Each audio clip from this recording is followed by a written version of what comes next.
All right, all set, Steve. Okay, good evening, everybody. My name is Steve Kleppen. I'm the Planning and Zoning Director for the City of Norwalk. Thank you for joining us once again tonight. This is the last in the series of meetings we've been having around the update of the zoning regulations, which we started a couple months ago now.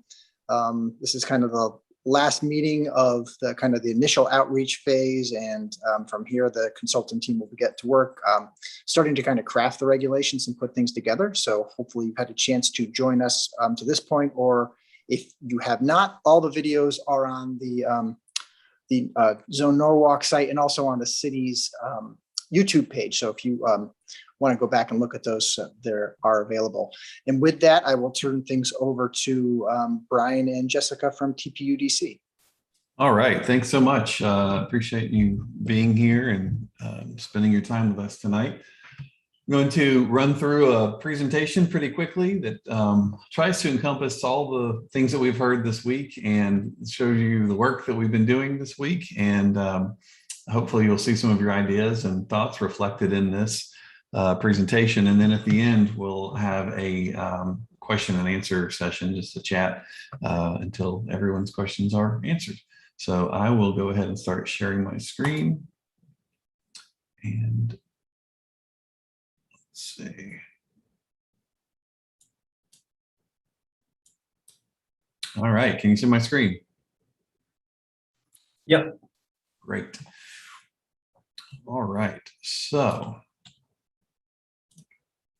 there we go.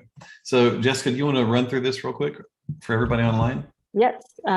So thank you all for joining us. So if you have any comments during the presentation, we're going to keep everybody muted, but you can use the chat function that is at the bottom of your screen. So there, if you're on the computer, you'll see it there at the bottom. And then if you're on your phone, it'll be under the three little dots at the bottom of the screen. So then during the Q&A, if you can, to raise your hand, please go under the reactions button on the computer. And then that'll also be under the three little dots. And then we'll call on people as we see hands raised. Thank you. Great, thank you. All right, so for those who are first timers, this is your first Planapalooza or Charrette event. We are just wrapping up several days worth of work. We started on, I guess, last Friday. We did a presentation, and then we've been working throughout this week as well. And we've been having lots of opportunities for people to provide feedback and get involved. We've been trying to get the word out as broadly as we can, posters and both English and Spanish. And we've had various things that have been going on in that regard. And one anecdote, I know I was talking with a participant the other day, and they were concerned with the turnout, percentage-wise of the population of the city. And one of our team members, Charrette, we hired him from the city of San Diego. And San Diego has 1.4 million people, I think. And he said the largest turnout they had for an event was 500 people, and that was over a 40-day period. And so statistically, you guys are doing a great job for San Diego's standards. So I wouldn't worry too much about it. We've had good turnout from our perspective, just because we get to do this all over the country. And we've tried every trick in the book. We were excited when we drove into town to see that staff had somehow gotten our poster up on the billboard there on the side of the highway on the Sono collection, which was great. We were excited about that. So we had the website that launched in July. People have been able to go on there and provide input. There are discussion forums, there's mapping workshops, there's recordings of every session that we've done. We had the community kickoff presentation on July 29th. The Charrette started, as I said, on the 17th with the opening presentation. And then we've had a series of focus meetings for the Charrette. We covered transportation with connectivity and streets, character and development, and and sustainability and green infrastructure. And then all throughout the Charrette process, we had the virtual open studio, which was anytime people wanted to, from 9 o'clock in the morning until 7 p.m. at night, they could drop in at their convenience. And so we really worked hard to try to get as many people involved as possible, and we'll continue to do so as we move forward.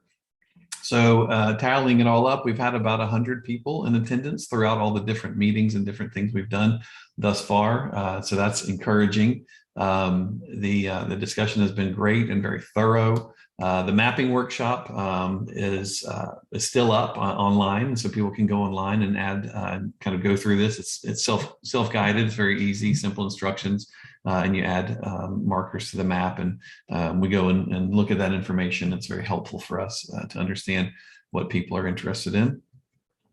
And as I said, there are discussion forums as well. And so you can go to the different topics and add your thoughts about the specific topics that are relevant to the zoning here. So you click on the Visit Forums Now button to do that. So what we know is that while we're here to talk about zoning, that not everybody has in the community has thought a lot about zoning. So we try to go back to the beginning. And for those of you who have been frequent participants this week, we thank you for coming back so many times. But a few of the things you'll hear tonight will be repeated from before, but we always hope to have new people at these discussions. So sometimes we like to go back to the beginning. So zoning 101, what is zoning? So zoning is it's really the implementation arm of the comprehensive plan. It groups land into different areas or zones. It has rules about what you can do in each of the zones, but it doesn't cause anything to be built. It just permits and limits what you can do in each zone. So you have your citywide comprehensive plan. It's kind of the highest level, and it's a long-range policy document, really establishes that vision for the future of the city that the zoning comes forth from, and the zoning sets all that into action and really is implementation of that. And so throughout this process, we've referred to the citywide plan, plan of conservation and development quite a bit, and are really using that as the decided direction forward for the future. But, you got a couple of years on it. And so some of the things that we've discussed this week have been to test or vet what's in there, and to make sure there's no nuance or new understandings about some of the commentary that's contained within that plan. So we've been trying to move all of that forward. So within the citywide plan, you end up having a series of goals. Those goals consist of things like rewriting and modernizing the zoning ordinance with best practices. From a housing perspective, it talks about promoting diversity of housing types in the urban core and transit-oriented locations.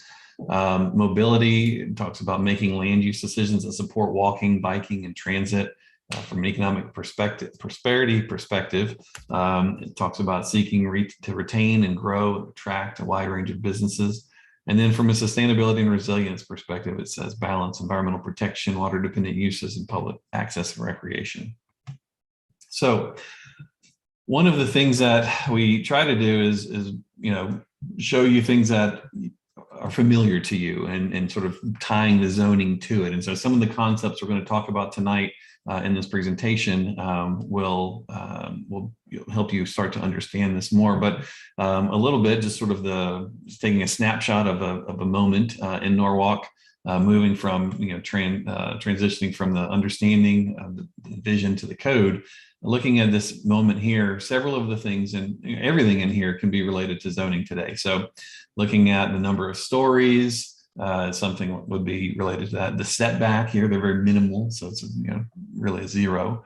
The frontage type is something you're going to hear about. That's how the building addresses the street. Building types, so we have different types of buildings contained within different areas of the city. We'd look at glazing percentages. That's like how much windows or transparency there is on a building facade. And so those are some of the things as we go through, you'll start to hear more about and start to understand, because at the end of the day, what's really important is, how you relate to the places that you are and that you love in the city. And so that's what we're going to do. So we're looking at modernizing the code.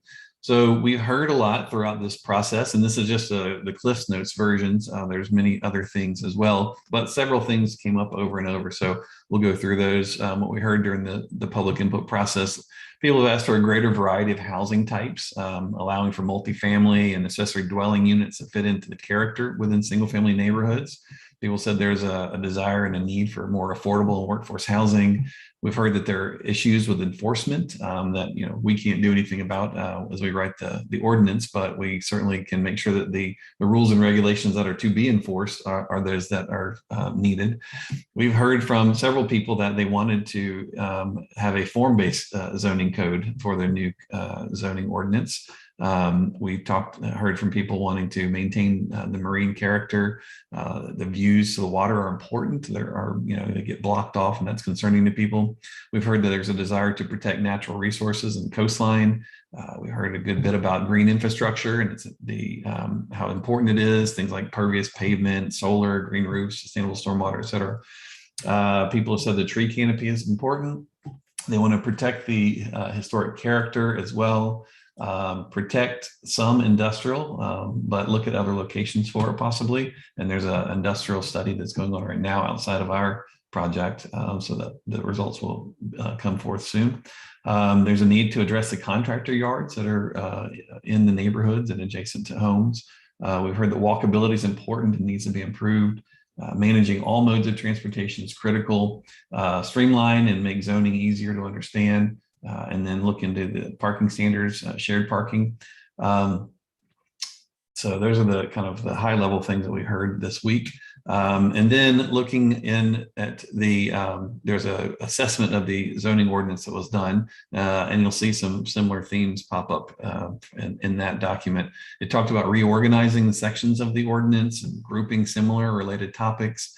I talked about defining terms in a single location, simplifying the overly complicated text, reducing or eliminating subjective standards so that it's clear what the expectation is, reduce the number of zoning districts, and direct standards with an emphasis on character and context. And so I think if one word was said more often than any other word this week, it was character. And so that's really how we think about zoning, is zoning based on character rather than just separating uses. So tying that, what we've heard and several of the things that we've been looking at this week to the goals of the Plan of Conservation and Development. For the housing goal, it talks about promoting the diverse housing, as I said. So the code will be hybrid character, the ordinance, and so it'll be a form-based, predominantly. There's some areas that'll be more auto-oriented, but it allows for a greater diversity of housing types in more locations, and that starts to help address some of the affordable housing issues. We will be also updating the current ADU standards and requirements, accessory dwelling units, that is. And then the density and transit-oriented locations is what's called for specifically in the Plan of Conservation and Development. But we know that has been quite controversial as you've gone through the TOD studies. And so that's just, this is what we hear. So from a mobility perspective, talk about making land use decisions that are supporting walking, biking, and transit. Again, that hybrid approach works towards that. Evaluating the parking requirements to make sure we don't have an excess of parking because for walking and biking more and using transit, you don't need as much parking.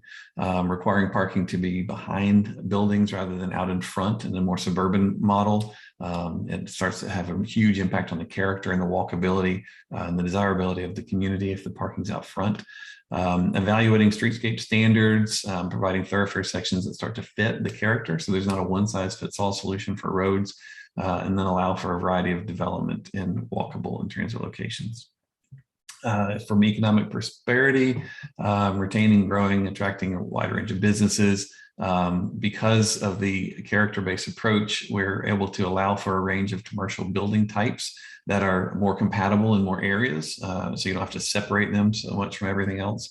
And then we're still looking at, we don't have answers yet, but how to deal with the contractor yard issues. And this is great. We do so many projects around the country. I always get excited when I learn something new. And so we haven't worked in a place where this contractor yard issue has come up as much as it has in Norwalk. And so I started digging in, trying to understand it more. And so, realizing that it's not simply just a matter of what's happening on the yards, but also a matter of, the timing and how early people are moving around and banging around and throwing things in trucks and various things like that. So that's been helpful.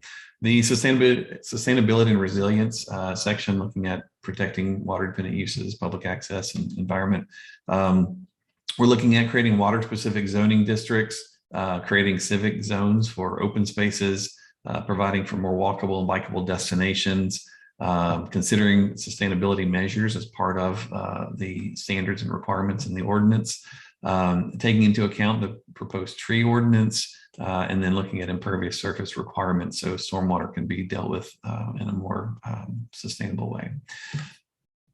So we went out and studied the community. We walked around, we measured, we documented to understand what the patterns of development are within the city, the areas that people love the most, areas that people said need some work and some could transform, and looked at some of the issues that we heard about.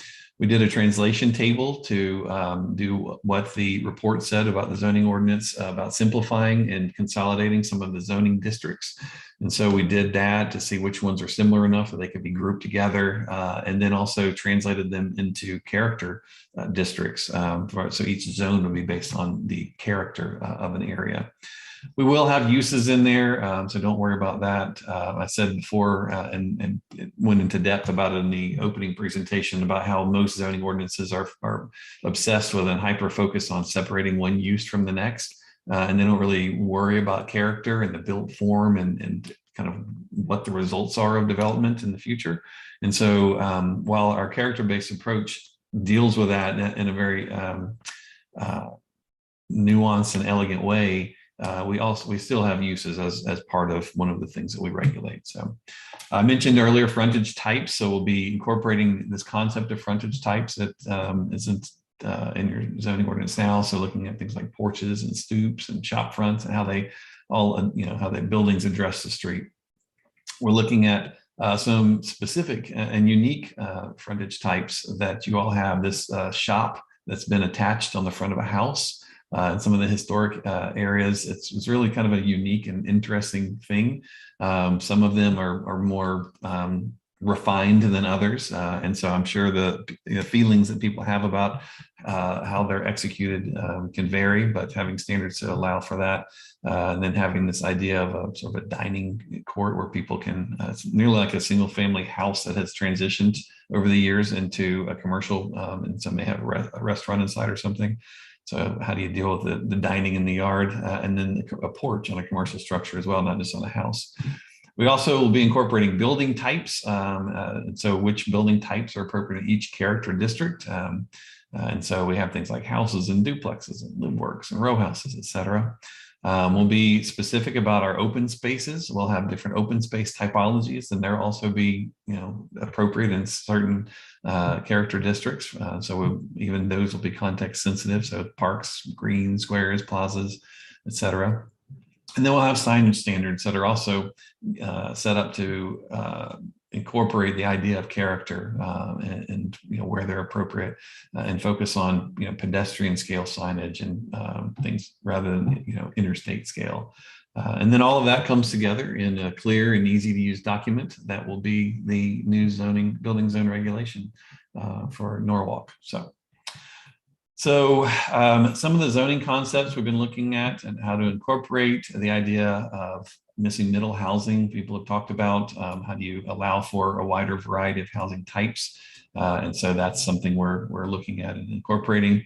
The idea of gentle density. And so how do you take an existing single family neighborhood or street and add some additional density to it. So here you'll see multiple versions of how they've done that. Here they've interspersed some smaller multifamily or some duplexes within the single family homes.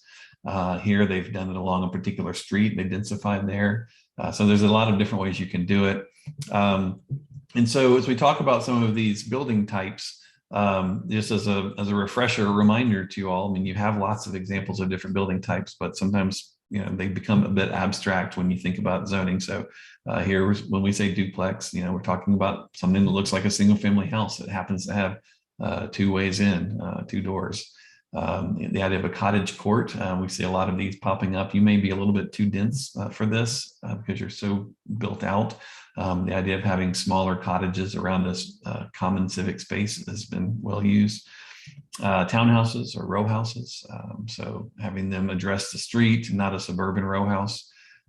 Accessory dwelling unit, there are lots of interest about this. The idea of being able to put a accessory structure in the rear of a house. So this one happens to be over a garage. Many times they're just a separate small structure not associated with the garage. And you currently allow them in all of your residential zoning districts, I understand.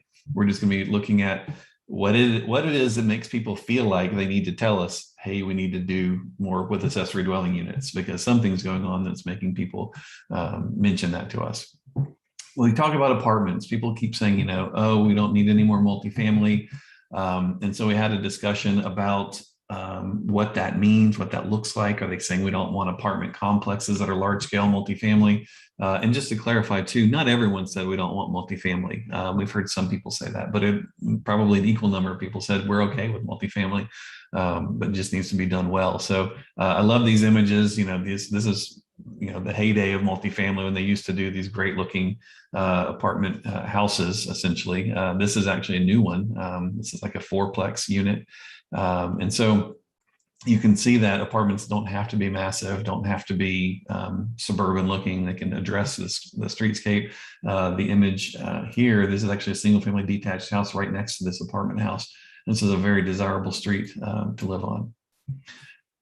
Here's some newer examples, some smaller multifamily. These are brand new, you can tell by the trees. And architecturally may not be appropriate. Vegetationally aren't appropriate for you all. Here's some palm trees in this example, but again, just looking at scale. Another thing that's become very popular again is the idea of a live-work building. So somebody can own the whole building, have a shop below and live above, or somebody can own it and rent out the shop below and the space above. They're building a lot of new versions of live-works today. So I mentioned character districts as a new way to think about zoning in Norwalk. And so I'm going to run you through kind of our working versions of the character districts. But first, we'll start with a conceptual framework that we're working within. So here you can see a diagram of the continuum of humanization of development. You see the far left edge, this character district 1 is natural. So that's untouched, undisturbed nature. Maybe you have a ranger station or something like that in there, but for the most part, it's undisturbed. Then getting into the rural area. So this is where you would typically have some agriculture, some very large lot, kind of development, but not intended to be a settlement per se. Getting into the next character district 3, this is suburban, not suburban, but suburban. See the hyphen, it's important. And here you start to see, larger lots, buildings set back a little bit from the street, a bit more, like some of the older historic neighborhoods with the larger houses on the large lots. Getting into the 4th character district, you can see the lots become smaller, the houses get closer to the street. You'll start to see some attached things like row houses and things. You'll start to see rear lanes and alleys. And then also you can have some light commercial. So you'd have like a corner store, some live work units, something like that. And then the 5th zone is the urban center or core, and that would be your downtown area. And then we have this other thing called special districts that's reserved for things that don't fit neatly into any of these sort of walkable, typical districts. And so I'll show some of those to you in a minute. So zooming in, looking at kind of what this starts to look like, and we have the current existing zoning districts that are going to be falling within these. At least as our working version. So here's the CD2 rural. So this is kind of the very rural road. The stone walls, the trees are preserved. There may be a house kind of set back in the woods a bit. We have the CD3L for suburban large lot. So the AAA, AA, and single A would typically fall into this zone. Here is the CD3 suburban. That's AA, single A, B, and C going into that zone. And the thing that is interesting, you notice here there's AA, and here there's AA and single A. It's again, because the character of a community is varied and nuanced, you'll find that while your zoning districts are laid out in certain areas around the city, they don't necessarily reflect what the character is that's there. And so some of these we're going to be overlaying our observations in the field, not just a straight translation of the zoning district. Getting into the CD4 urban village. So we'd have a special consideration for the village districts, because most of the village districts, they all actually fall within this urban village CD4 and its sort of general conception.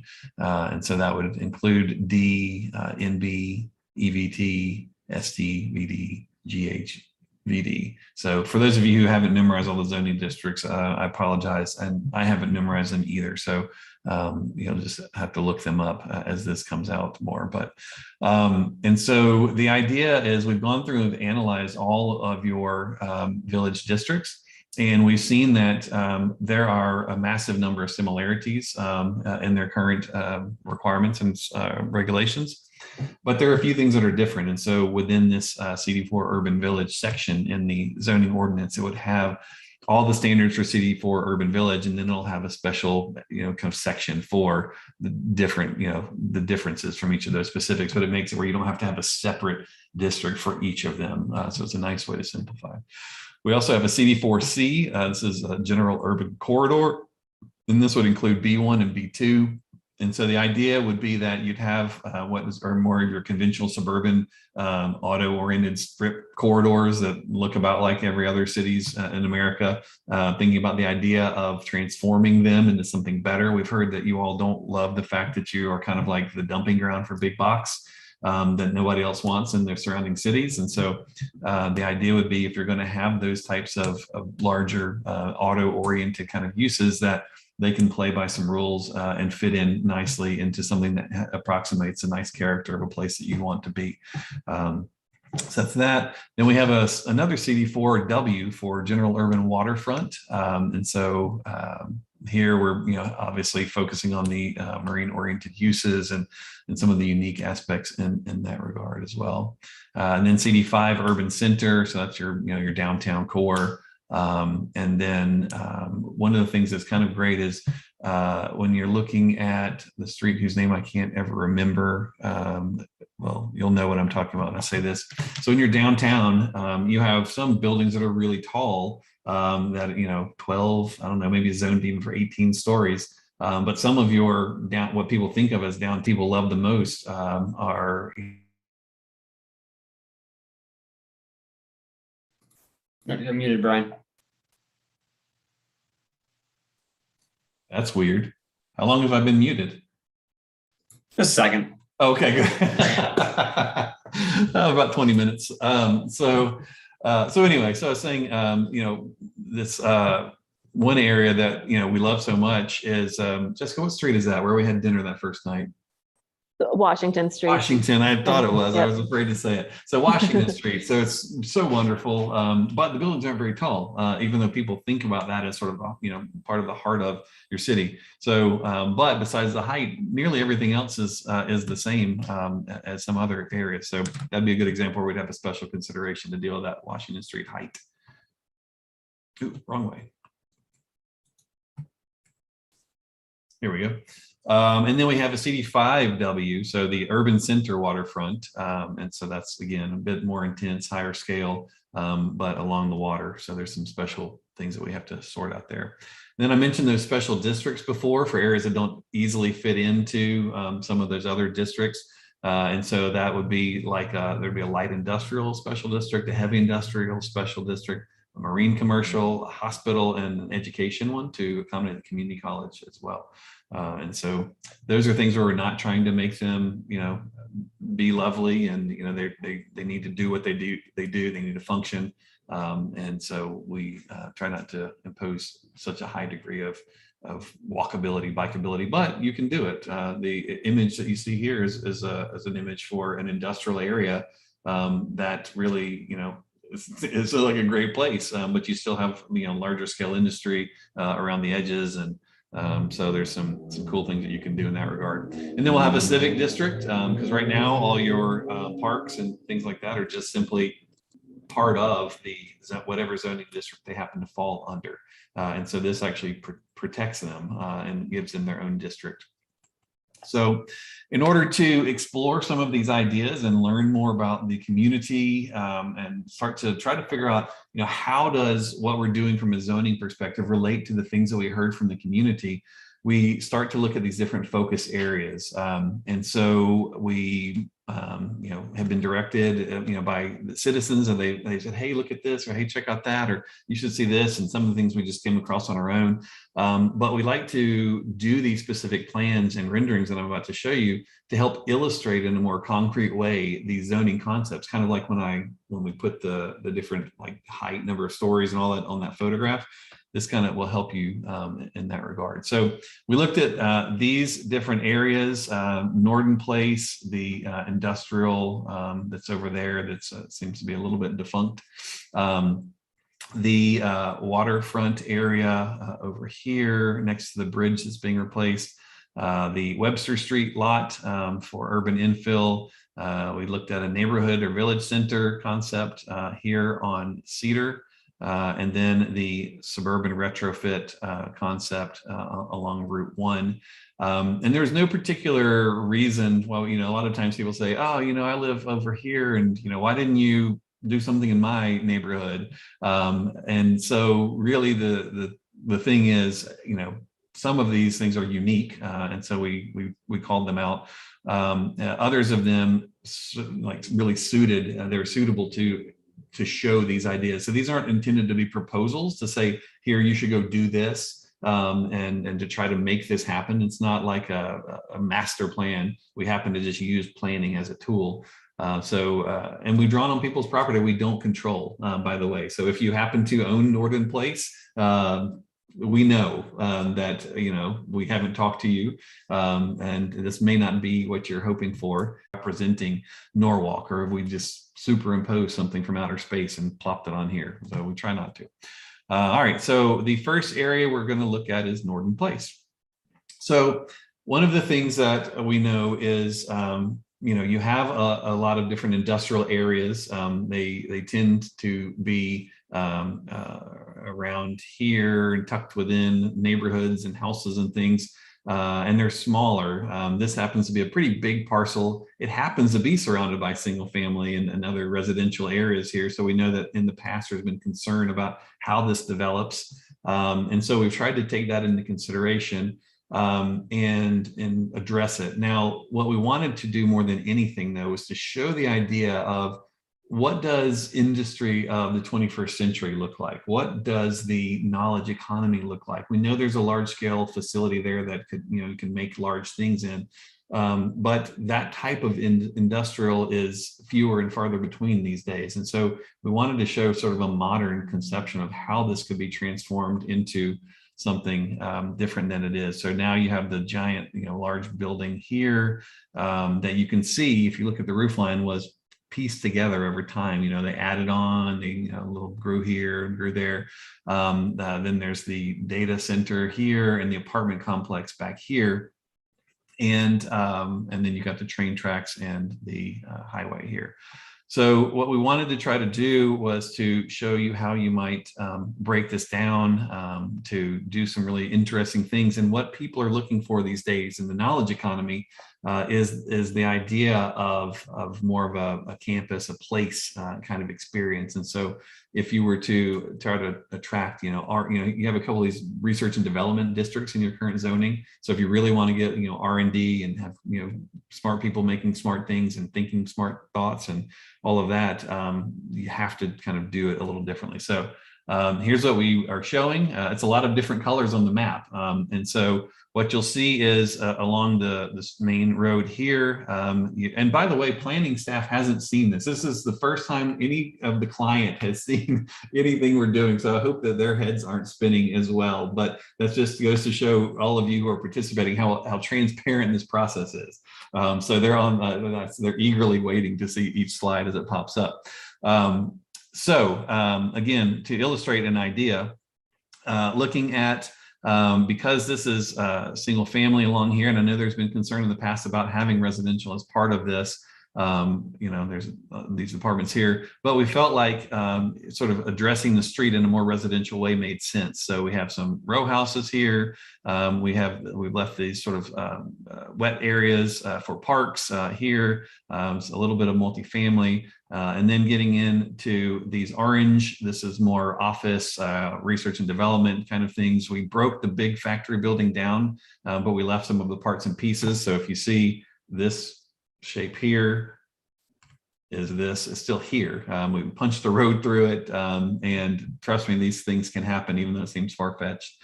And we've added some, here's some row houses. So imagine you work here, you live here, you come out, people are, different businesses are associated with this, they come in. And so we have all sorts of things going on. These civic spaces where people come out and meet one another. A lot of times the data centers are a bit secure. So we kind of stopped what we were doing there and sort of backed up to it and provided a little bit of a buffer. And here we're showing some parking structures, so you don't end up having to have all that surface parking and another structured parking over here.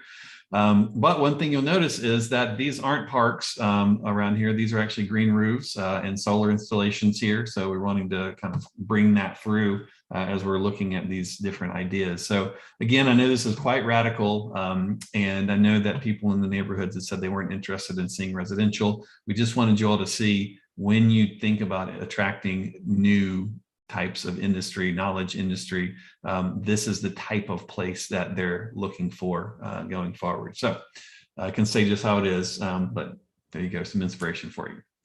So the next area we looked at was along Route 1. We love Route 1 because in all of our work around New England, we can drive down Route 1 from town to town and get a good chuckle out of the way that Route 1 looks from town to town. So when we were working over in Yarmouth in Maine, there everybody was like, oh, we have this horrible looking suburban sprawly corridor, not at all what we'd want. And then you drive a couple towns over to Freeport or somewhere where it's like it's an outlet center, LL Bean outlet and all that, but it's like in the form of a beautiful historic village, and it's still just Route 1. And I think you guys have some neighbors who have a lovely version of Route 1. Their Route 1 is more reminiscent of a main street than a sprawling strip highway corridor. And so taking some inspiration from that, and we've heard people are a little bitter about having to get all the big box, even though I'm sure there's a benefit to your tax base. So you'd have to consider that if you're going to think about maybe not having additional big box. But assuming you have it and there's some benefit to you, then let's figure out how to deal with it properly. So here's Route 1. Oh, shoot, we didn't put the street names on. I don't know what street this is. This is Walmart, I think. And then there's like a Home Depot here or something with the parking garage. So you all, I'm sure, know where we are. There's the donut shop there. So landmarks that are important to me. And so we wanted to show this is the existing condition, and then how you could start to transform it into something that has an actual character and creates a place where you might actually want to be while still addressing the suburban and auto-oriented needs. So as you see, we have left Walmart right where it was. Walmart. But we took the giant fields of parking and started to nibble away at it. And you see them doing this all over the country, putting sort of out parcels out along the edge. And so here we made a place so you actually come into Walmart and there's businesses that are facing onto this little green space. We're hoping that there's some opportunities for some parking sharing happening here or expansion of this garage. So any parking that we impacted or took away, you can start to accommodate elsewhere. But the parking is all in the rear. We have incorporated as well an improvement to this intersection, and this is quite radical. And so this, to accomplish something like this would be a feat, but we wanted just to, again, to show you. So we created a civic space here. So the road actually would slow down, would sort of narrow as it comes through this node of character. And as you go out, you speed back up and drive like a suburban driver. But while you're here, you're in this place, you can behave. And this is essentially an elongated roundabout. And so it functions as a rotary, as a turbine there. But the idea is that the dark maroon buildings are mixed use. You see we've left the existing buildings are pink, so they've been worked around. There's been a road network that's been incorporated. Here you can see as well, maybe a hotel that's highway access or viewed, and then office and residential. And so you have these sort of two anchors at each end of this, and then tying into the existing streets. And you'll start to see we've done some interesting things with some of the existing suburban uses. So let me go the wrong way. So here is the current condition. Not your postcard moment, not your best moment of planning and design, but most places have these. So here we are as a proposed transformation. So this is the plan that I just showed you. So here today, tomorrow. So all the features that I just pointed out are still in here. Some of the more detailed things though that we've tried to incorporate, again, you can start to see the green roofs, the solar installations, all of those things we've been hearing about from the community. Here, this is with the hotel, the office and residential component, and there's a park in the front. But here, this is a large bioretention area for sustainable stormwater functionality. You see we've taken these areas that would have been just the drive aisles through the parking lots and made them actually begin to function like streets, so that over time you actually can infill these if you want to, if the owners of the property want to. You can see as well the gas station that was over here has been transformed. This is what we call gas backwards. So here's the actual convenience store portion of the gas station pulled up to the street, the sidewalk out front, and the pumps are actually in the back. So you'd enter here and you go through and you get your gas and then you go out. Here you can see that elongated roundabout that I mentioned. Here's various types of drive-through. So the donut shop, we've transformed it. So it's got a little drive-through on the back. Here's maybe a dry cleaner. Here's a bank. Again, still auto-oriented, auto-focused, but you can imagine that this is a place that you'll be proud of in the future. And then lining this parking garage with some buildings here, so you don't have to see all of that. So it's hard to imagine sometimes. It seems so far-fetched, but these things are being done around the country effectively. This one, we actually just took the building here and literally just pulled it forward. Oops. So there, same building, just pulled forward. So and so you'll start to see we have a few different diagrams. So here's a bank, how a bank could go in. Here's even a car dealership, kind of looking at the old way, how they used to have a few cars out front, and then you have your there. Here's a gas station, the gas backwards I mentioned. So the pumps back there, a pharmacy, then you can't see the drive-through on this one, but it's the back corner there. And then retail, so you can have literally a fast food restaurant in any one of these buildings and you drive through. So it can be done. It just takes a little bit of zoning and a little bit of fortitude to require that. So the next area we looked at was one of the village center. So this is the Golden Hill. Did I get that right? Golden Hill Yep. Center, right? So it's pretty good right now. Actually, it's not too bad. You feel like you're in some sort of a center. We went back. I wish I had the images of it. I've been digging through old historic maps and bird's eye views of the city and looking at how these different areas have changed over the years. And so the thing that's kind of neat is this the road, this triangle space that's here didn't used to be over here like this. It used to be here. The building that was on the corner was at an angle, and you would actually kind of turn and go this way historically. So, but I see some recent improvements have been made, some new streetscape and those sorts of things. And so I know that when we draw in areas like that have had a recent investment, we do it at our own peril. So for all of you who were involved in making these improvements, nice job. You did a good job with the existing condition. We've just been bold because we can and don't have to worry about how to actually do it just yet. But we want to show this as inspiration for how a neighborhood center could work. So here's the existing conditions. So you have this parking out here. You have these different access. So these parking comes through here. And so while it's a center, it's a little bit auto focused as it is. These buildings are pulled back. They have parking lots in front of them. And some have them in the back as well. So we took that and we transformed it. So what you see is the road that goes through here right now is actually not necessary. And so to make this civic space even more usable than it currently is, we actually took that road out and attached this green space in this plaza to the front of the buildings here. So the street would come through here, you come to the intersection and you make your turn. Because this isn't intended to be a speedy intersection, it's really neighborhood. You don't need to be able to peel off so you don't have to stop at the intersection. So we did that. We improved the parking situation. Here you actually have the opportunity, if this building redeveloped and became mixed use, you could have some park under happening. We consolidated the parking here. We moved some of these buildings up, as I showed you in that last suburban retrofit model. We added some new buildings in. We included some additional building types. There's a few row houses that we added in. And so it's kind of a neat thing to see. Here it is today, as existing condition. Again, not bad. It's not bad at all. I do like the streetscape that was done. There's this nice on-street parking with pervious pavement and things as well. And so I think all of that you would keep in place. The big difference is simply just how we treated this road and how we dealt with these buildings and what could happen with them in the future. So here is the transformation of that village center. And you can imagine, how much more usable this space is than it currently is right now.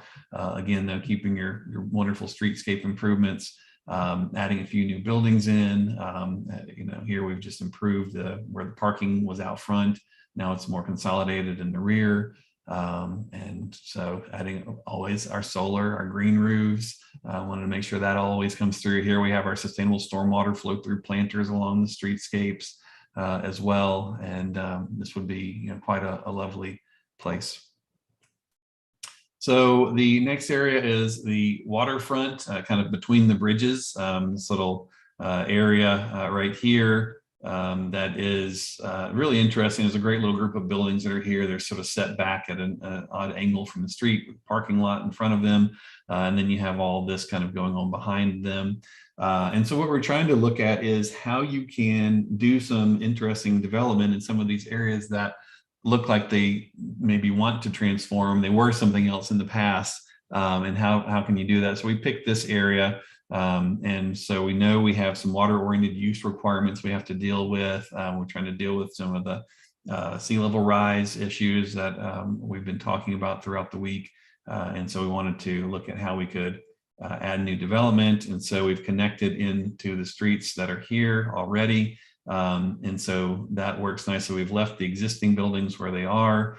There's a road that goes all the way through here to nowhere right now. So we've closed that. We've made it a proper block where you actually circulate now. So this is kind of the circulation pattern. There's a light here and a light here. So that works. And then in this area, we're looking at, how you can activate the water, kind of do something that gets people to engage the water more. There's a park here currently. I wasn't sure how far the park went. We're showing a building here that kind of helps define that. It's a water oriented and recreation use. But the other thing we noted was that even though we know this is the city water facility over there, and we just heard yesterday, as recent as yesterday, that it's likely to not go anywhere.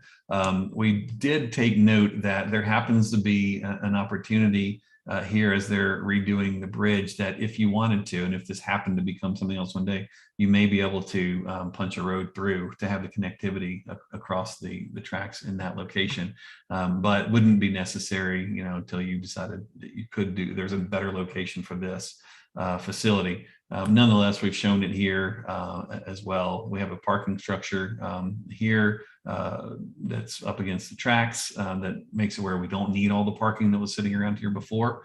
And so we've now made this sort of unique little mixed area with some commercial, some residential as well. So here it is today. Here's that row, group of nice little buildings as well. Here's our towers that we're lamenting the loss of before too long, but we've memorialized them in our drawing here. So here's the existing row of buildings. The parking structure is here. So now all the parking that was up here isn't necessary. You have the street and circulation that comes around like this. Here you can see where we've shown the idea of punching through and then the idea of really starting to activate the water. But these are actually built up because it slopes down here. And so this is nearly like cantilevered over. So you can see the water even comes up underneath this cool kind of boardwalk system. Again, this is just us saying, hey, think about doing something interesting with the water when you can. Think about, if you're going to redevelop a place, don't just have it be some sort of a random, tower of a building pops in here. Add to your place as you go. Even the intersection here, have a little moment. There's some sort of a small building back here. We kind of pulled it up to the street and transformed it a little bit. And so each time we're doing this, again, here's our solar and our green and our sustainable stormwater, and we're having stormwater functionality. So this would have stormwater features in it that help treat the water before it gets back in into the river there. And so, also the idea, I'm not sure, I didn't check the regs on whether or not we can do this in this area, but just saying, hey, are there opportunities for some additional boating? If you do something here going on, can we add some boating? I haven't heard anything from the community yet about needing more boating, so you may say that's a terrible idea. Again, this is just us saying development in a way that represents the Norwalk. Urban infill for Webster Street lot. We found this site. People said, hey, this is really horrible. This is a giant suburban style parking lot right in the heart of our great city.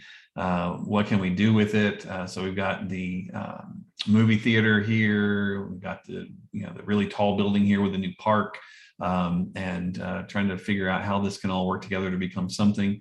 Again, this will be studied in more detail when somebody chooses to develop this parcel, but we just to get the idea out there, some of these ideas from zoning. Here's what we were looking at. So the idea of creating circulation, left the movie theater alone, but punched through here. We made a civic space. So as you come out of the movie, you kind of gather here. And then there's a sort of a green necklace of different moments that you traverse as you come out. Let's say you go to dinner, you go to movie on Friday night, you're going to come down, maybe go to get a drink here, come down to dinner here. This is a parking structure to deal with all that parking.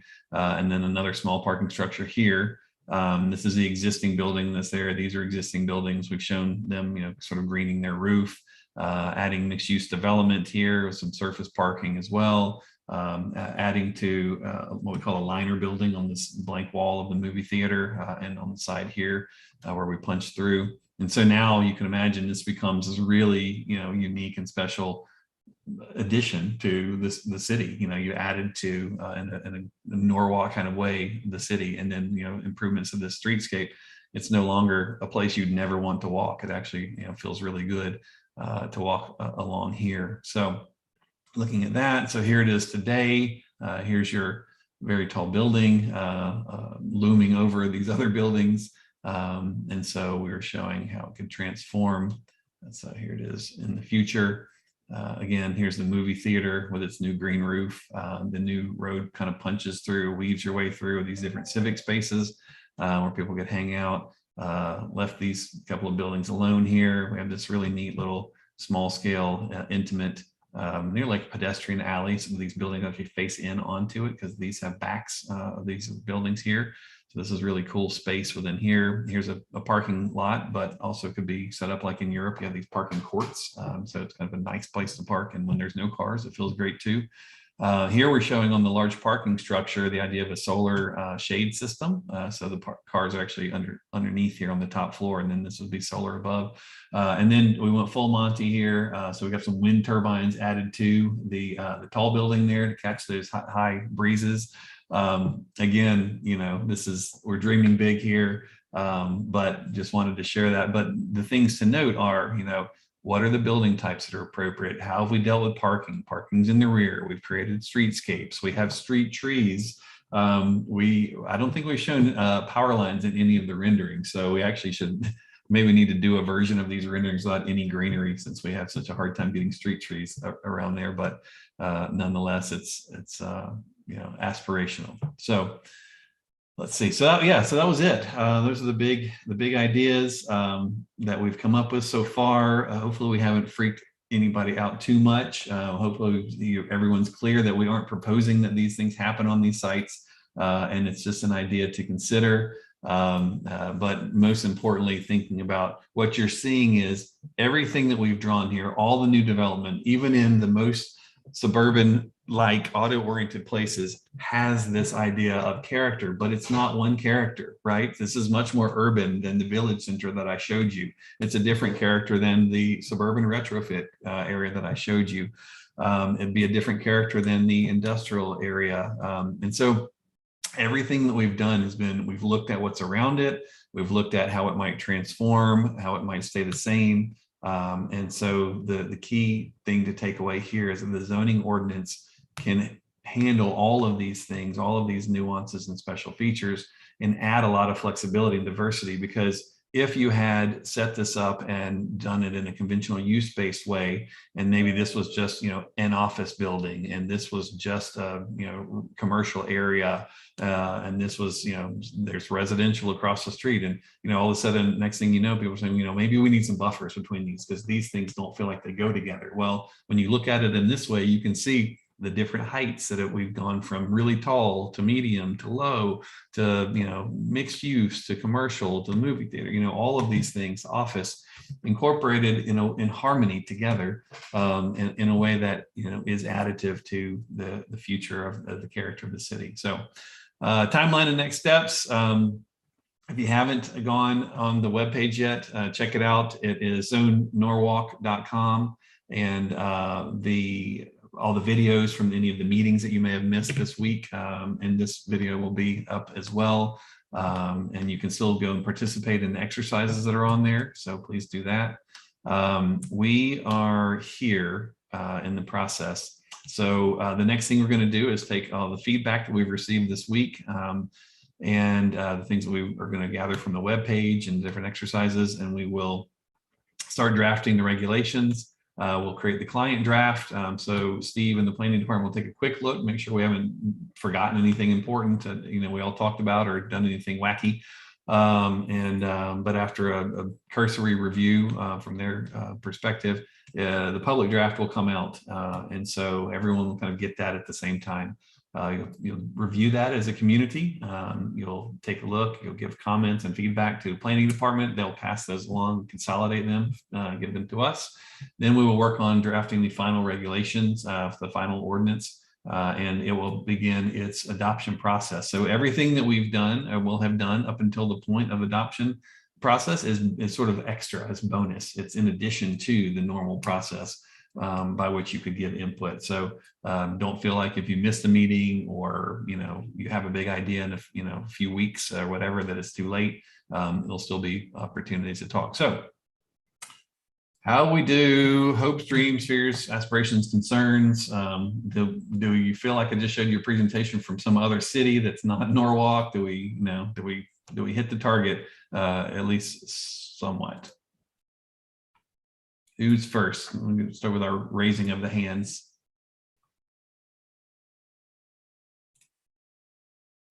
Perfect. That means we did a good job. We're going home. Good night. Thank you. Oh, wait. Tanner. All right, Tanner, go for it. Well, I still think you guys did a good job, even though I've got comments. In particular, I noticed a common thread of moving surface parking from the front of a lot to either to the rear or into a structure. And I think that does do a lot to improve the walkability, especially from the perspective of a pedestrian. How interesting a street is has a lot to do with what is right there on the street. So I would love to see that encouraged by the zoning code. Great, thanks. Robert. Yeah, hi. First of all, great drawings, great ideas. Really like, seeing a vision for Norwalk in this way. So kudos to the team. I would have liked to have seen more ideas. I mean, and probably it's hard to show at the scale that you were doing. I would have liked to have seen more ideas about bikeability, especially places like I think about the time that I was in the Netherlands and just how there were bike garages at train stations that were, double-decker storage facilities for bikes, and people were constantly relying and using their bikes avidly to get around. And, so that sort of thing in bike lanes, et cetera, just seemed to be missing from the mock-ups or not highlighted. So I would have liked to have seen something like that. But otherwise, I think, interesting vision. And the only other thing that I'll put in there is that I've been attending the last, several meetings of this virtual charrette since Friday. Would love to see the city get behind promoting this more out on the different media channels to get more of our residents involved in looking at this and contributing their ideas before we get to the hardcore finalization stage of the draft proposal. And so I just wanted to put that out there for the city administrators that are attending this. I think Steve, you're the main one on this. And if you could say something to like what efforts have been put out there to promote this, I'd like to understand. But I just feel that out of the 100 people that you mentioned attending over the meetings, I feel like it's mostly been about 20 of the same people attending regularly. And, I just think that we're missing a diversity of views on this process. So anyway, those are my thoughts. Yeah, thank you for that. So you're correct. It's more of a scale issue than a direction issue on the bike front. So certainly within all of these things, when I say walkability, it's certainly not the same as bikeability, but I use them together typically. I just wasn't saying it here. So you could expect that, within those visions, we would have, there are tiny cyclists and tiny bike lanes that are in there somewhere. If you zoomed in far enough, maybe. But the intent is for it to be walkable and bikeable city. So thank you for that. Before Steve gets into the specifics of the outreach, one thing I will say is we actually talk about this a lot at our company because we do this process a lot in person and online. And, the results are quite variable depending on the place that we're working in, even with the same level of effort on the outreach side, same strategies implemented, et cetera. And I'm always interested because we hear that type of a concern. People say, we should get the word out more. And our latest theory is that when you participate in something like this, you assume that if everyone else knew about it, they would participate as well because you're here, right? And so I think that, and again, because I've seen it vary so much from place to place, I think what I found is it's not as often a matter of the outreach side of things and getting the word out properly. It's a matter of people deciding they want to do it. And prioritizing, because you wouldn't believe how many times we hear like, oh, I can't believe you guys did a presentation on this day, or you had a meeting on that day, or whatever. I was supposed to go, roller skating that day, or whatever. And at the end of the day, from my perspective is, and it's taken me many years to come to this conclusion, but it becomes a matter of prioritization. Right. And so sometimes there are conflicts and things where people can't make, and we do our best and working with the city to decide when to hold an event or whatever, knowing that no time is perfect. But at the end of the day, we just have to count on people to prioritize showing up or something like this. That sounds like it might be boring. And what the heck's a charrette anyway? And I don't know about zoning, and I don't know if I care about zoning, et cetera, et cetera. But that's why we do record all of these and make them available. So for, hopefully when you guys go and tell all of your friends about it, like, oh shoot, I heard something about that weird French sounding thing, but I didn't think it mattered. Oh, well, now I can go watch it online. Awesome. So this is just us sitting around here, talking like, why is it so variable from place to place? And COVID has had a big impact on it. Even though we have the opportunity to go online, it's been interesting. So Steve, you want to share a little bit with some of the outreach things that you guys have done, including your awesome billboard on the side of the Sono collection? Sure. So what we've kind of done, and I think one thing that feeds into this is that if you have a more neighborhood specific issue, like if we're proposing, I know some folks here are very familiar with the East Norwalk TOD plan. If you have something that's different for your neighborhood, or a proposal that directly impacts your neighborhood, it's much easier to get the word out. And I think there's a lot more interest. This is a broader topic. One thing to also keep in mind, this is not the planning phase of things. The planning phase is the part we did a couple of years ago. This is the kind of putting the planning parts of it into codification of that. So that's also part of it. For specific outreach efforts that we undertook, Brian had mentioned the billboard. We do have a digital portable billboard sign out in front of City Hall advertising the events as well. We try to use every email list that we have available to us. So for example, we go through both the Chamber of Commerce, the Hispanic Chamber of Commerce. We use the library has an email list, which I think has close to 13,000 people on it. So they send a flyer out for us. We also ask the Rowayton Library and the East Norwalk Library to do the same. We reach out. We had a meeting with all the contact information we could find for all the different neighborhood groups, and we sent the flyer to them and asked them to distribute to their constituents. We also worked the same process through the city land use agencies as well as the Common Council, and asked them to send out the flyer to whomever they know. The mayor's office did run a release, so we didn't get great media coverage, kind of probably should have been a little more proactive on that ahead of time. We also used Facebook to create a Facebook event. Facebook prior to the last election was a lot easier to deal with. For whatever reason, they put in a lot more constraints. You used to be able to do Facebook boosting of things with Facebook, and it was very easy to do, and it was very cheap, and you could reach a ton of people.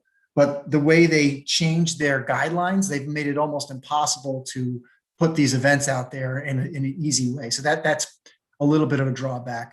Trying to think what else we did. We, in addition to putting posters up, I think there's ways we can increase that as well in terms of just a little broader reach. It's never, obviously I would have loved to have more people at all these meetings. I think it would make it better. With the outcomes, I'm sure we'd hear some different ideas and different outcomes, but I think the idea of putting it out there and having the videos up and still allowing public comment, public participation beyond tonight will lead to that. And then I think when the draft plan is out for public consumption, we're going to, think about this a little more. The other avenue I was trying to think of when I was talking was we have reached out to every church that we know of in the city and asked them to put the flyers out in their newsletters or however they distribute information to their congregations. So we're kind of thinking about this constantly and how to get the word out more. Like I said, I think the easiest thing is when there's something going on in someone's neighborhood and person A tells person B, and it's something that you need to be aware of this because this is going to impact us by X, Y, and Z, as opposed to a broader zoning where it's like, okay, they're just taking the old document and replacing it with a new document. So I think that there's a lot of different variables as to why we don't have super broad participation. Thank you for that. Yeah, and one of the things because we're always testing too, and trying to be creative and innovative in this regard. So, how sometimes like magazines will have alternate covers. They'll have like 3 or 4 different covers that they put out for a particular issue. I'm thinking maybe on our next project, we'll actually do a specific poster. Everything will be the same, but the title and the picture. And so like, instead of saying Zone Norwalk, we'll say Rezone Rowayton. we'll say rezone Golden Hill or whatever, and you're like, make it neighbor, and then those go out to those neighborhoods, or and then you have like a rezoning sign and you just randomly stick it in people's yards every now and then, and it's got the web page for this on there, and they're like, what the heck is this rezoning sign in my yard for? Oh my God. So a little bit of just sort of guerrilla tactics to think about. So thank you for that question there, Robert. Diane. Yes, thank you for that interesting update. And on the topic of public outreach, I wanted just to stress that because I am so happy that there's still time to look at that interesting mapping, interactive mapping tool, and also that people can, there are a variety of other ways to still offer ideas. Could the city, with the help of TPUDC, put together early next week a real rush of creative outreach, including making sure that our own city website, on its, what I think at times a wasted space, but make sure on the homepage in highlights, and all kinds of bells and whistles, that it has the zonenorwalk.com, because there are pros and cons, benefits of creating a whole new website when many people were used to the city's website, although not enough people look at it.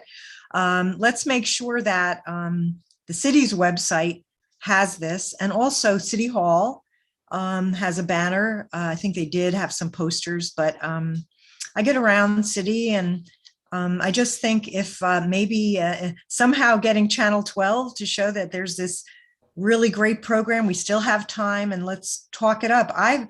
I will tell you that I would love the city to re-email the neighborhood leaders, because, and I did reach out to my neighborhood up in Cranberry. Let's, get on our butts and say, listen, you portrayed yourself as being a neighborhood leader. Let's make sure you get out to people in your neighborhood so they can feel part of this. And I know certain neighborhoods did, but some did not. And so get on our, reissue that and make it exciting. I've told people, because I believe this, that this is a once in a lifetime opportunity for many of us who are boomers, especially, to help the city do a holistic rewrite of the zoning regs. And if you could portray it in that way, because we always hear some folks complaining, but let's get them to offer their suggestions. I think if we made it sexy and exciting, and that people have only another few weeks or whatever your deadline is, let us know what the deadline is, and let's make sure the Common Council members who are currently on the council do a much more robust job of getting out to their constituents. Now, many have, but I know of some that I know I didn't hear from my council members. The last thing I just wanted to say is, Brian, I am so pleased to see all those green roofs and solar panels, because we have had a long time chat about that. I want to make sure in the chat I put in that I'd like to also have a way of zoning considering and encouraging, not discouraging, ground mounted solar and carport solar. I do think that ADUs or accessory in separate detached tiny homes in the rural zone is a possibility. So I didn't know if the senior center was approached, because many seniors want to remain in their homes, don't want to have to leave, but they can't afford the taxes or the upkeep. And if they could have a detached small home of someone who is not related to them with a car, but if that property can handle the utilities, it would be under, of course, the certain standards, then I don't want to discourage that from happening, even in West Norwalk, Silvermine, Cranberry, other areas of town, because there are seniors, and those of us that need affordable housing would like to see a little more creativity and not just put detached homes near train stations. I think you can, with the right controls, I think we can have them in the rural zone. And lastly, I really hope we will consider some zone overlay systems that I discussed ad infinitum in 2 different sessions, because pictures are worth 1,000 words. And if people know, for instance, they have a community solar zone, if the resource, if it can handle making electrons, then let's encourage with pictures and overlay zones. I also along our rivers, buffer zones, and I appreciate your time, and the drawings are really beautiful. Thank you so much. I appreciate it. Frank. Okay, I guess this comment is more along the lines of advertising. I think that we need to touch people for the future. Maybe we need to touch people in the spots where they're most sensitive. We're working on a project that will affect their property values. We're working on a project that will improve the quality of life, both in access of things like bikeways, parks, and so on, ADUs.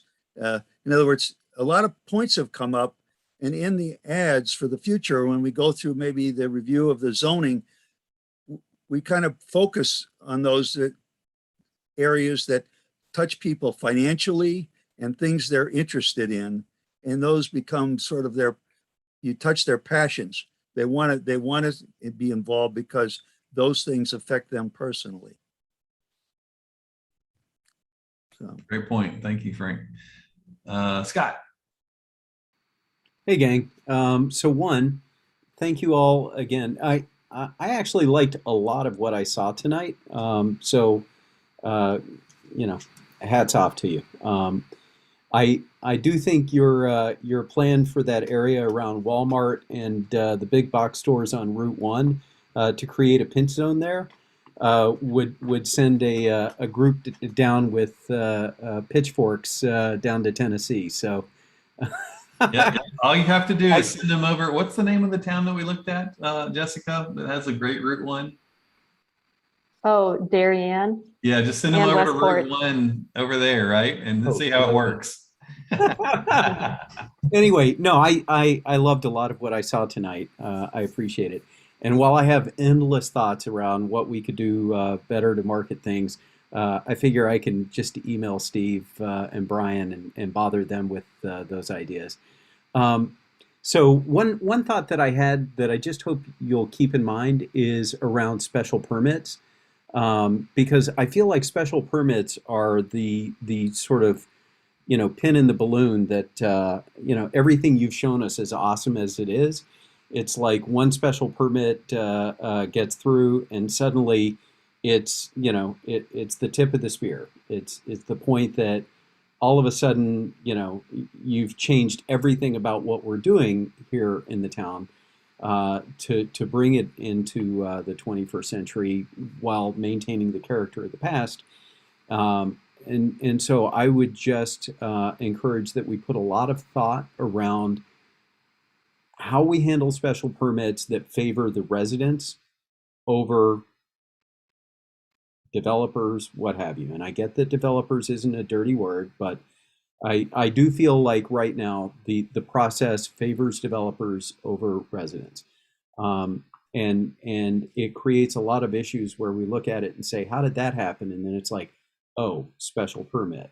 And the other thing, I mentioned it the other night, but I'll bring it up again, is as we think about these things, if we could think about incrementality of noise in particular, and just thinking that, we run a noise survey. I don't even know when the last one is that we did, but figure we ran it 10 years ago. And then every project that comes forward that's put up against the zoning says, well, it only does this to noise, so it's no increment, it's no impact, so let it through. And suddenly you've got 100 of those, 500, however many, and you've changed the character of the town and what we're trying to do.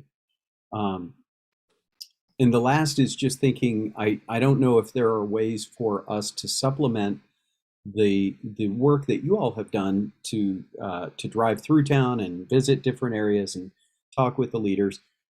I would encourage us actually to consider using drones or other visual aids to look at things like what Tanner had identified as, either intersections or areas that are at risk because of traffic, and they basically we've created these areas that don't work for bikes and pedestrians, and I feel like going to what Diane was saying about a picture being worth 1,000 words. You throw a drone up in the sky, you capture some stop motion footage, and suddenly you can see this is a hot mess that we've let get out of control. So, just a thought. Great. Yeah, thank you for that. It's interesting as I was looking at this area along Connecticut Avenue and Route 1, I guess the idea is shown in such a radical way, but don't let that discourage you though, really. I mean, honestly, that intersection thing we did there, like that's like the farthest bit of radicalness. You can do all those other things without doing that, so that's not a problem. But to your point about the special permits, the way that we're writing the zoning is to make that become a rarity. It's like it would be an unusual thing. Everyone would say, "Oh, he asked for a special permit. Oh my goodness, what in the world?" That's how, when you have a zoning ordinance that's functioning properly, people aren't having to ask for exceptions all the time. And the funny thing about exceptions is they're supposed to be rare and exceptional, and they tend to become the rule rather than the exception. So, Robert.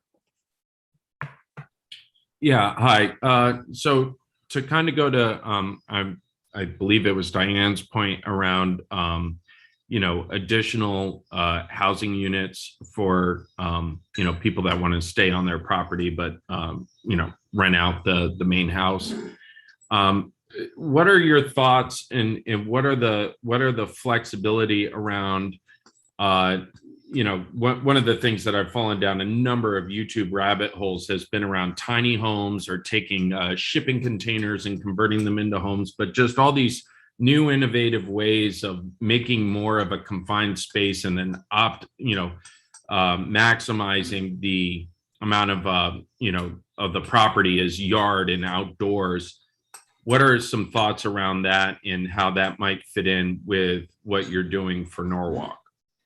Yeah, I mean, it's something that we're dealing with a lot, and in many of the places we're working, they want to have tiny houses not just as an accessory dwelling unit. They want it to be, a permissible, dwelling type that you would walk along the street and see, and you used to. I mean, we call them tiny houses now, as if no one ever had a very, very small house. And they're kind of scattered around here and there all over, great cities and towns around the country. But using things like a tiny house as a shorthand, shipping containers are a little bit trickier. Not trickier to do. It's a simple enough thing to do. It's simply just a matter of getting the community to accept them, just because they're like, is this going to really goof stuff up? But there's so many examples of how it can be done in a really cool way. And my general philosophy is, as many things as I want to be very specific about, related to character, like the way that you as a pedestrian, a cyclist, a motorist, anybody experiences a place is from what we call the public frontage, right? And so that's sort of the areas between the right of way. So from the sidewalk or the street. But what happens on the private lot, no one experiences that except for the homeowner, really, And so what somebody does in the back of their lot, unless it's causing some nuisance to someone else, do we care? And that's the thing that you all have to decide as a community. One place we were working was a new development. The architectural aesthetic they wanted to incorporate was very, vernacular, sort of the traditional architecture of that region on the street from the front. But in the back, along the rear lanes and alleys, they wanted to let the homeowners, if they chose, to express their sort of more modern or contemporary side and have accessory dwelling units, carriage houses, garages, etc., be as funky or cool as they want them to be. And so it's kind of like this thing that they could become known for. So you have the street, you walk these lovely streets of this new mixed use, walkable, traditional neighborhood, and then you walk the alleys to see kind of what how people express themselves artistically. So there's all sorts of ways that it can be done. But the short answer to your question is, yeah, that's no problem. Who else? Anybody, any of the chat things we need to go over, Jessica? Any chat questions or just responses? You're muted. Oh, Tanner's back. Here we go, Tanner. Go ahead, Tanner. Thanks. Yeah, I had a question in the chat pretty early on. The vision that you showed for a minute of a site like Norton Place, I really appreciated the mixed use aspect of that, mixing a workplace, buildings that would host workplaces next to the housing, next to common areas, civic areas like parks. I didn't catch whether or not there's any provision for like a grocery store or other places that people may not need to run errands, especially at that lot right there. It's surrounded by a lot of purely residential. And so if I were living there, for example, and there wasn't a grocery store on site, I would have to probably get in my car and drive over to like the Whole Foods on the Westport border. Yeah, no, I think that would be great. I didn't show a grocery store specifically in the plan, but certainly could be, depending on whether or not the community thought that was a good idea or not. I mean, I totally understand the reason you think that would be beneficial. And I think a lot of people would agree with you. I think some people might be concerned about the traffic that it would generate, but does the amenity benefit offset any negative impacts there? I think the real challenge with this site is just it has limited sort of connectivity here and there because it's constrained by the tracks and the highway. And so, I'm optimistic about it as a really cool, unique mixed use innovation district, if you will. And one of the things that I didn't say that we had contemplated, knowing that there was a concern about residential component of that as a development, I assumed that maybe the concern for residential had to do with traffic. I don't know. I haven't heard from a resident that's adjacent or had that concern, but it could be an interesting thing where you could, because the reason why we put the residential there is that, as I said, imagine you live right here and then you walk over there and there's your lab or your studio or whatever it is that's going on. And so this is a place where you could really even consider not allowing or not just not requiring, but not even allowing parking for the residential units. So you know that if you're living there, you're either getting on transit if you want to go somewhere, there's going to be a bus stop there, or you're going to have to work there. It's really intended and designed for people who work in the businesses that are there. That'd be a bold move, but certainly could help alleviate some of those concerns. So it's funny you bring that up because when there was all that controversy about Norton Place maybe a year ago, I actually started drafting a proposal that was very similar to that. It was like, why don't we fill Norton Place with housing where people aren't allowed to bring their car, or maybe there's only a very small parking lot in the corner. So I love to hear the idea coming from elsewhere. That's funny that you thought of that. That's great. Well, and I think that for that to work, though, it does have to be a mixed use environment. You have to provide for people's daily needs there, even to work, and you certainly would need a bus stop or something, some way to get around, so you're not trapped there. Mm-hmm. I mean, it's right next to the rail line. Obviously, this is way out of the scope of the city of Norwalk, but if Metro North was able to put a train station there, that would be ideal. Be pretty sweet. So we do have a question in the chat too about back on the special permit topic. Would they become rare because the uses that require them today would become as of right? Is that the reason they would be rare? It depends. I mean, sometimes that is the case. Now, that said, there often was wisdom in the application of what things fell under permitted only under a special use permit or special permit of some sort. And so you wouldn't just simply say, oh well, we'll allow everything and that'll solve the problem, because it might, but it could cause other problems too. So we want to be thoughtful about how we do it. But so often the reason why in other places, and you all know better than I do why you use them in Norwalk, but in other places they're used because of the incompatible nature of the physical form of development with whatever is in the immediate adjacency of the parcel that they're looking at. And so in order to do it, you've kind of got to plead your case for why it's not that bad. And here's all the ways we're going to mitigate the negative impact of it and all of that. If it's something like, we're trying to do heavy industrial right next to this, historic neighborhood or whatever, and change a use for that, then that's different, and so I think, because we will likely in many cases be expanding what you can do in buildings based on, so long as the character can fit in and it's not producing noxious and annoying outputs, be it sound or smells or maybe in some cases too much traffic even, then why does it matter what goes in the building? Again, I'm probably saying that in a way that's scaring some people right now, because I'm just like, it's no big deal. We are much more thoughtful about it than the way I'm describing it, but I'm being a little tongue in cheek. But yes, we, simplifying and expanding what you can do, as long as you get the character right, it tends to alleviate a lot of these things. And also because we've gone through a process that you end up having so many, you have different perspectives. I mean, we've heard, even though it hasn't been, a massive percentage of the population, we've heard a wide variety of considerations from people, sometimes in opposing points of view even. And we start then hearing things that are repeated, not just by the same person, but by other people. And so you start to see, really what is representative of what's, a concern of the community.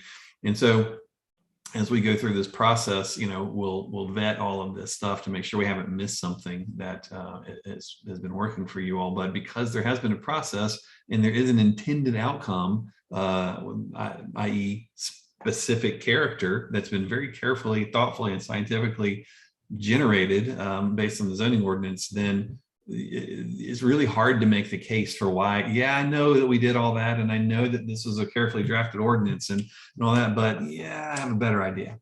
It becomes hard to make the case for that. So.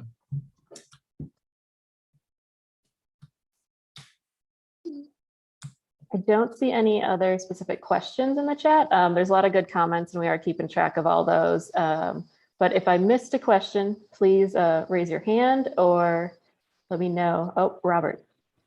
Yeah, I just wanted to put a suggestion out there that I think one of the things that can maybe lower the barrier to people contributing meaningfully is, like in a lot of these discussions, you guys had like an overview of some things, but then just really opened it up for comments, which is fine.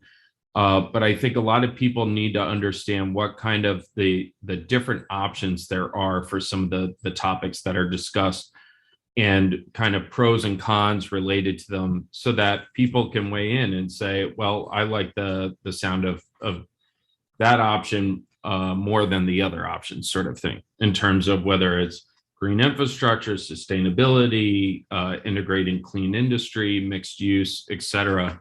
I think those sorts of things could help a wider audience come in and contribute, or at least weigh in and let their thoughts be known in a meaningful way. Yeah, that's a good point. And the way I describe that is, some people love talking about big ideas and dreaming big, and other people need or want or prefer something to respond to, right? And so I think that's maybe kind of what you're saying is, if we had something for people to respond to, because our process is so pure, if you will, and transparent, we've come to you from the very beginning, from the earliest days. And so it's a good point, and I think one that I've not really thought about before in this way, that at this stage, we have certain people who are more easily able to participate. It's more in their comfort zone, even though some people just listen still, but there are those who are more comfortable in what do we want to do? Where are we? Here we go. Here's a blank sheet of paper. Let's go. But as we go through the process, as we get further along, it will transform more into here are the things that are being considered. what do you think about that? Not like these plans and stuff, but I mean the higher level things like, in the zoning districts, and the people will literally be able to specifically respond to, the metrics that are contained within each of the character districts when the draft ordinance comes out for review and all of that. So I think that's a point well taken. Thank you. I see some talks about microgreen farms and things. Let me show you all something I forgot to say a minute ago. Can you see my screen? Yep. All right. So I forgot to say that here in the foreground of this image, this is BIP or BIM, or I don't know what, some big building with about a 2.5 acre roof. I was showing this as an urban farm. And then over here on Walmart, it's actually bigger than 2.5 acres. We did our solar farm, but that could just as well be an actual rooftop farm rather than just simply green roof for the stormwater functionality. And here in the hotel, I put these little rooftop gardens that would be associated with the restaurant from the hotel, so that actually grow their produce there. So I didn't want to keep you guys here all night going into every little detail like that. But even though I haven't shown biking properly, we have thought as in finer detail than we probably ought to sometimes with these high level plans. So anyway, all right. So everybody ready for dinner yet?